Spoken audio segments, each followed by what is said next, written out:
Qu'est-ce que tu regardes? Un documentaire sur les grands singes. Ah ouais, est-ce que la grande, tout ça? Ça parle pas de ce que dit. Ok, j'ai compris, tu vas te servir du documentaire pour lancer un nouvel épisode où tu vas parler d'un grand singe, c'est ça? Générique.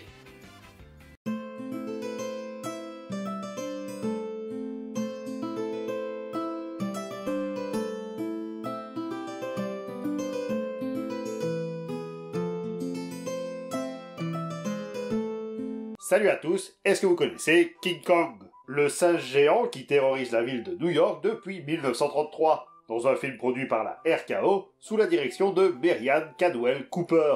Cooper, c'est un amoureux des gorilles depuis qu'il a l'âge de 6 ans et qu'il a reçu des mains de son oncle un livre intitulé Exploration and Adventure in Equatorial Africa, qui retraçait les voyages de Paul du Cheylu en Afrique. Notamment une des histoires qui parle d'un gorille géant que les habitants appellent le roi de la forêt africaine. C'est pour ça qu'en 1929, il se lance avec Ernest Schutzack, réalisateur de documentaires, sur une étude traitant des babouins. Et pas les gorilles. Non, parce qu'entre-temps, les deux hommes ont découvert ces animaux lors du tournage des 4 plumes blanches. Malheureusement, les notes pour cette étude seront détruites et jamais réécrites. Mais Merian gardera son amour pour les créatures exotiques et lira dans la foulée Dragon Lizard of Komodo, an expedition to the lost world of Dutch East Indies, de William Douglas Burden, un naturaliste et ami. Et bien entendu, ce livre traite des dragons du Komodo. Et c'est en lisant ce livre qu'il se souvient de son amour pour le gorille. Donc le gars a oublié entre-temps qu'il aimait bien les gorilles. Alors en fait, non, mais il n'avait jamais jusqu'alors pensé en faire un film, parce qu'avoir un gorille géant, c'est bien, mais c'est mieux si on sait quoi lui faire affronter. Et il va affronter les dragons du Komodo, tout du moins dans un premier temps. Alors on est parti pour parler de la 8e merveille du monde. Si on doit parler de l'origine du monstre, vous vous doutez bien que les versions varient selon le film. Ce serait trop facile sinon. Mais dans ce cas précis, c'est plus un avantage qu'autre chose. Ah tiens, habituellement c'est plus chiant qu'autre chose ça. Oui, mais il se trouve que, dans ce cas précis, les origines du monstre sont le plus souvent peu expliquées. Donc ça nous évitera de dire qu'on sait pas. Notre primate fait donc partie d'une race éteinte. Enfin, pas si éteinte que ça, puisqu'il est toujours là. Le Megaprimatus Kong ou Titanus Kong, selon les versions. Ce qui n'a pas beaucoup de sens comme nom. Les gorilles, ça fait partie des hominidés, des simiformes, ou à la limite des primates. Mais il n'y a aucune famille ou ordre qui s'appelle Kong. À la limite, il y a une forme au Bayang, mais c'est tout. D'ailleurs, ces traces de singes ne seraient pas originaires de l'île du Crâne, mais seraient plutôt arrivées il y a quelques millions d'années, en provenance de l'Asie continentale. Bon, par contre, ça nous dit pas comment il a fait pour débarquer à la nage, le bousin.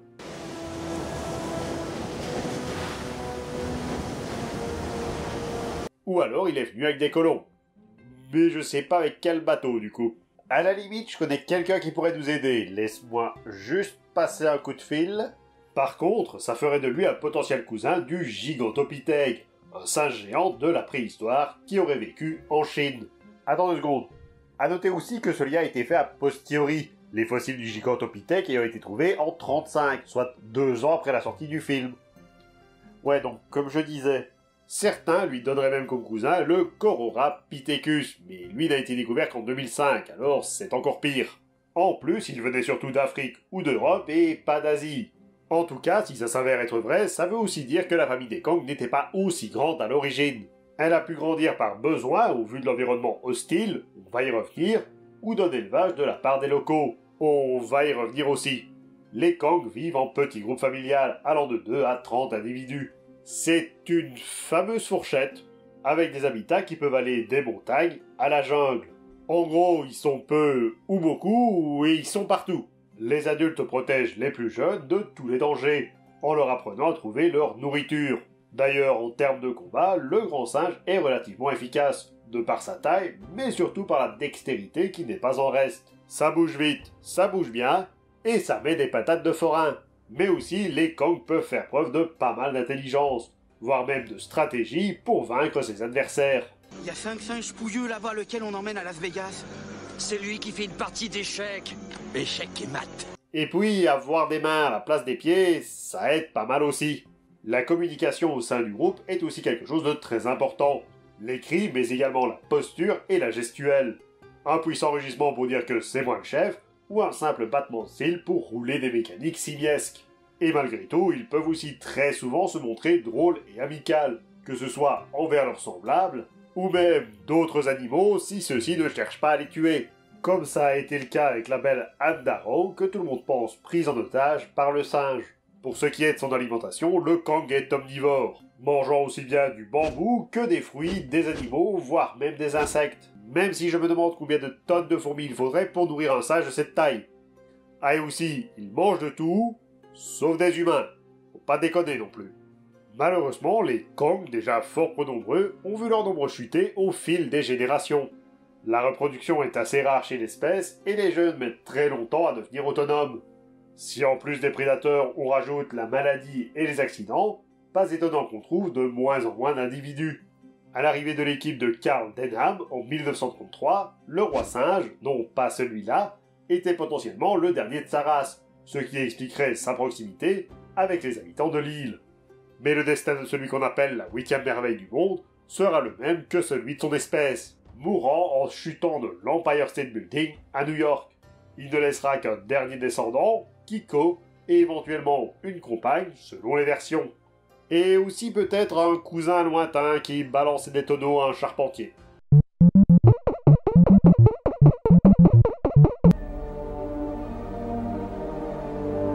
Maintenant qu'on a parlé du sage, on va faire un petit tour du côté de son habitat naturel, Skull Island.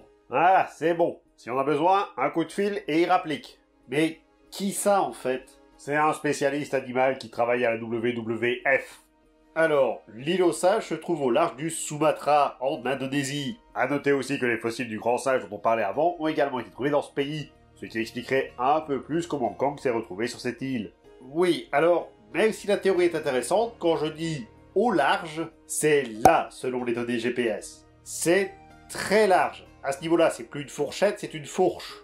Limite, si on prend le Sri Lanka ou Madagascar, c'est équidistant. Équidistant? Quoi, ça veut pas dire ça? Là, en l'occurrence, ça peut. Non, mais ça m'étonne de vous voir utiliser ce mot-là. Si on n'a jamais trouvé cette île, hormis le fait qu'elle est littéralement au milieu de nulle part, c'est aussi parce que la zone était pleine d'anomalies magnétiques et autres tempêtes maritimes. Donc, pas le lieu le plus enchanteur qui soit. Vous ne comprenez donc pas, aucun de vous. Quelque chose nous empêche de partir. Et en plus, il y a un volcan au milieu. Sérieux, un vieux barbu viendrait y foutre un parc à dino que ça ne m'étonnerait même plus à ce stade. Bienvenue à Jurassic Park. Et si vous comptez toujours y aller pour vos vacances, laissez-moi faire le tour du propriétaire. Déjà, la plage. Il faut savoir que du côté ouest, de fortes houles viennent s'écraser sur des falaises abruptes, et de l'autre côté, la mer s'est enfoncée dans les terres pour donner naissance à des criques. Et aussi des falaises. Non mais ça faut bien le comprendre que des falaises, c'est tout autour de toute façon. Et ces falaises, parlons-en justement, un véritable labyrinthe pour qui s'y aventure, où l'on côtoie des oiseaux et des petits animaux. Mais aussi des prédateurs, parce que cette île veut à mort. On y trouve également des cours d'eau qui, au fil des crues et des décrues, ont donné naissance à des lacs et des marécages. Le reste de l'île est composé d'une jungle si intense que les rayons du soleil eux-mêmes ne peuvent atteindre le sol. Dans un écosystème aussi dangereux, chaque être vivant essaye de se défendre comme il peut. Les végétaux sont toxiques, les herbivores sont devenus immunisés et utilisent des techniques de camouflage, ce qui a été rendu obsolète par des prédateurs capables de détecter la chaleur. Et pour tuer les prédateurs, bah tu fais appel à Schwarzenegger, quelle question!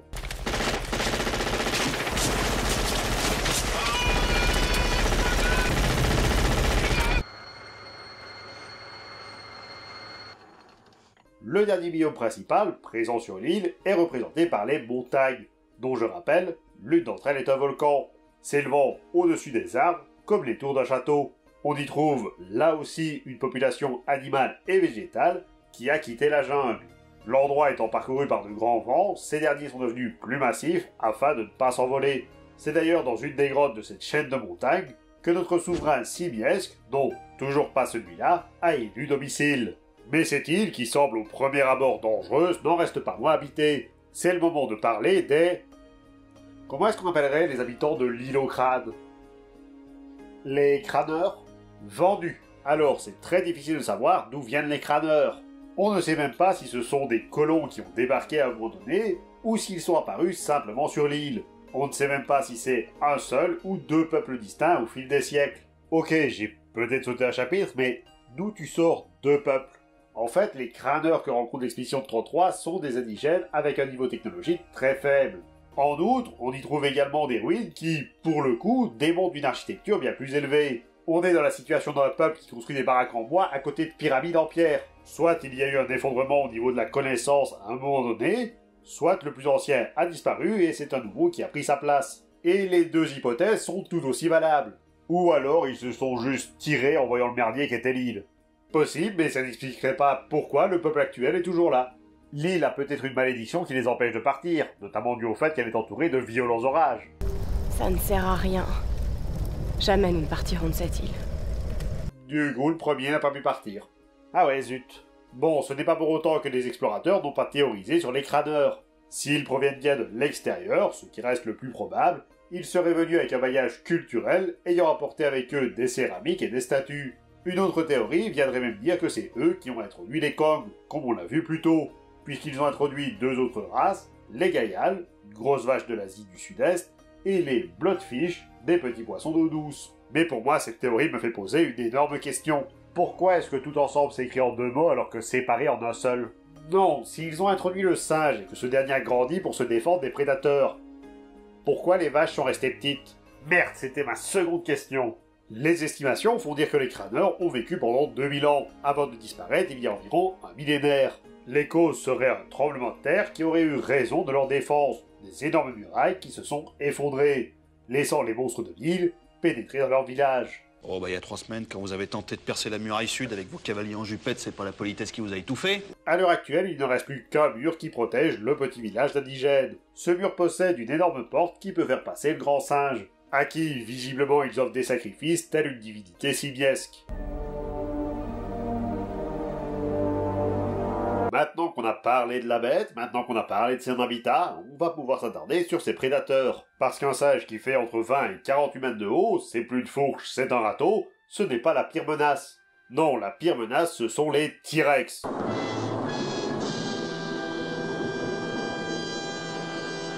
Oui, je sais pas comment les dragons du Komodo du bouquin sont devenus des T-Rex. Mais le T-Rex, ça fait 4 mètres de haut, comment est-ce qu'il peut être une menace pour le macaque?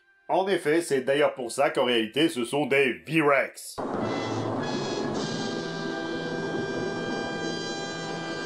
Parce que le V, c'est vachement plus menaçant que le T.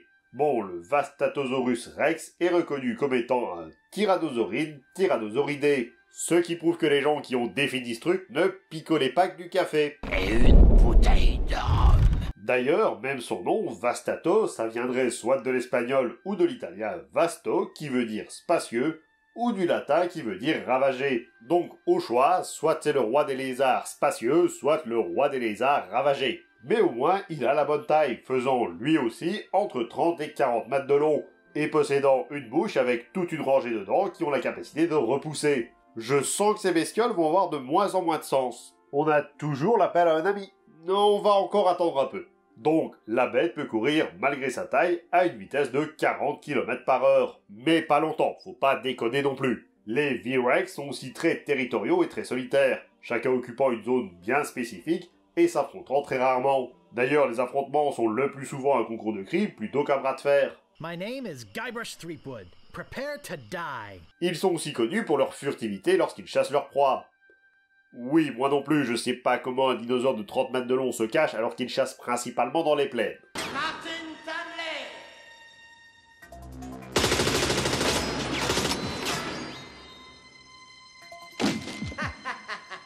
Je suis là! Autre animal, autre ambiance, le Venatosaurus, soit le lézard chasseur. Un dinosaure faisant 4 mètres de haut environ. Ça peut sembler impressionnant pour nous, mais je rappelle que King Kong, il en fait 40. À titre de comparaison, c'est comme si on se faisait attaquer par un écureuil. You gonna stop me, little girl? You and what army?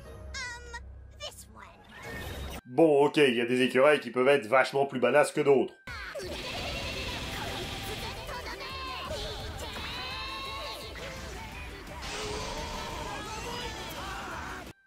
Vachement plus badass. Leur forme et surtout la petite griffe présente sur ses pattes arrière ne sont pas sans rappeler les Vélociraptors, dont il semble être une branche parallèle. Contrairement aux V-Rex, ils ont élu domicile dans les jungles du coin, étant plus habiles que leurs grands frères sauriens. Enfin, autant que peut l'être une bestiole de 4 mètres. C'est aussi une race qui attaque en meute, leur troupeau allant de 6 à 12 individus. Et là où ils rejoignent les V-Rex, c'est qu'ils peuvent tendre des embuscades à leur proie. Petite futée. Même si, encore une fois, 4 mètres de haut le bousin, c'est pas super facile à cacher. J'appelle? Non, toujours pas. On peut ensuite citer le Hulk, reconnaissable à sa magnifique moustache.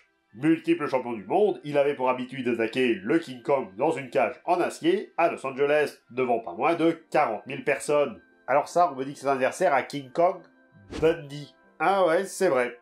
Donc on va passer au Phoétodon, avec un nom qui est... comment dire... particulier, peu flatteur. Il veut littéralement dire dents puantes, cruelles. Mais c'est complètement comme ça qu'ils auraient dû appeler le méchant dans le petit dinosaure.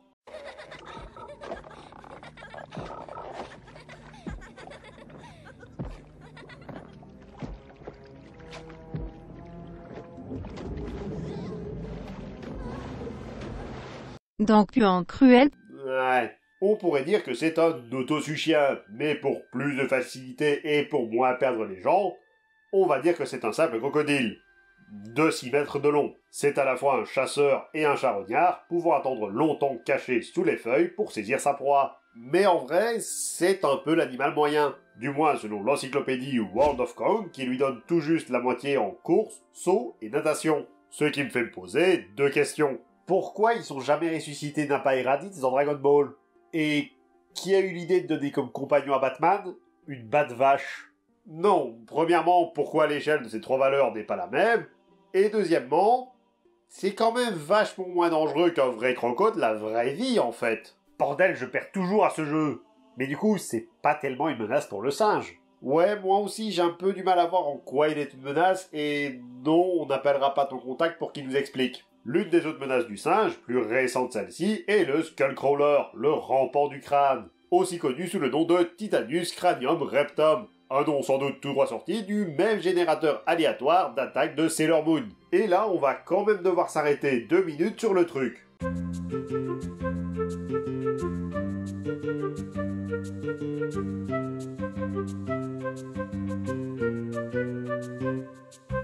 Peut-être pas 2 minutes, parce que c'est assez long quand même. Ouais, donc cette bestiole que même la mythologie grecque n'aurait pas osé inventer, et on parle de mythes qui ont des créatures à 3 têtes, voire à 3 têtes qui vont même pas ensemble, a quand même un terrible défaut. Il a pas de pattes arrière. Alors, dans d'autres mondes, ça existe aussi ce genre d'animal, ça s'appelle des bipèdes, et oui, c'est carnivore. Mais carnivore envers des larves, pas des gorilles de 40 mètres. On va pas se mentir, ce truc aurait pu difficilement passer le contrôle technique de l'évolution. Ok, vas-y, tu peux. Yes! C'est bon, tu peux y aller. Un problème animal, des bêtes qu'on comprend mal. Mais qui faut-il l'appeler? C'est Michel, Michel Chimpanzé. Bonjour, je m'appelle Michel... Non mais t'es malade, on va avoir des problèmes avec tes conneries. Ben, pourquoi? Parce qu'il y a des portes interdites qu'on peut pas ouvrir. Bref, on va laisser cet animal de côté et on va passer à un dernier. Le Therapus mordax, un nom qui semble tout droit sorti d'une partie de Scrabble qui aurait mal fini. Avec les lettres W, Q et T, je forme le mot Wacte. Pour une fois, on va s'éloigner des dinosaures pour se rapprocher plus d'un mammifère volant, la chauve-souris. Oui, les gens qui définissent ce truc comme une chauve-souris ont pas dû voir de chauve-souris depuis longtemps. Alors, c'est pas tant un prédateur pour le grand singe qu'un parasite qui lui tourne autour et le dérange constamment. Un peu comme nous avec un moustique. Et comme nous avec le moustique, il arrive que le Therapus mordax attaque le roi des Kong en le mordant, ce qui est au mieux très douloureux. Cet animal vit en essaim, tout du moins c'est comme ça qu'il est défini. Alors, si on vous dit essaim, vous pensez forcément à abeilles, et donc à une population grouillante de vie. Et vous auriez raison, un tel essaim pouvant aller de 10 000 à 40 000 individus. Sire, sire, nous allons tous mourir. Ah oui, je comprends qu'ils peuvent mettre à mal le grand singe, vu le nombre. Oui, sauf qu'un essaim de Therapus mordax, ils sont 12. Non mais les 1, ils sont combien? 3000? Bah, il y a un Attila et un 1, ça fait 2. Je vous remercie d'avoir regardé cette vidéo et j'espère qu'elle vous a plu. N'hésitez pas à commenter, liker, partager, à vous abonner pour ne manquer aucune des prochaines vidéos. pouvez également me suivre sur Twitter. Ah ben voilà, tu vois, t'avais dit que ça allait nous poser des problèmes. Allô? Oui, je sais, mais c'est l'autre qui... Non mais... C'était le Grimsqueaker pour vous servir. Oui, les portes interdites, je suis au courant, t'inquiète. Non mais, je suis sûr que ça a fait rire le vieil homme au loin. Écoute, le plus important, c'est que tout le monde reste fort dans cette histoire. Allô? Allô? Allô? Non mais, il a raccroché.